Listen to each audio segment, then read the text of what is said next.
আর একটা দোয়া শেখায় দেই ইনশাআল্লাহ। এই দোয়া করলে রিজিক তো বাড়বেই ইনশাআল্লাহ।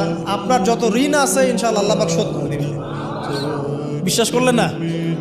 এই দোয়া শিখাই দিচ্ছি, এই জন্য আমাকে হাদিয়া দেওয়া দরকার। স্পেশালি আমাকে এখন হাদিয়া দেওয়া দরকার। গুরুত্বপূর্ণ দোয়া শিখাই দিচ্ছি। আলী রাদিয়াল্লাহু আনহু বলেছেন, কোনো ব্যক্তির যদি পাহাড়ের সমানও ঋণ থাকে, এই দোয়া যদি আমল করে আল্লাহ পাক ওই ঋণও শোধ করে দিবেন ইনশাআল্লাহ। দোয়াটা হচ্ছে আল্লাহুম্মা ইকফিনি বিহালালিকা আন হারামিকা ওয়া আগনিনি বিফদলিকা আম্মান সিওয়াকা। এই দোয়াটা ছোট না, এটা মুখস্থ করবেন, সেজদায় পড়বেন, নামাজের সেজদায় পড়বেন, আত্তাহিয়াতু দরুদ শেষ তারপরে পড়বেন, নামাজ শেষে হাত তুলে করবেন, যখন তখন শেষ রাত্রে করবেন, ইনশাআল্লাহ দেখবেন আপনার ঋণ বলতে কিছু থাকবে না।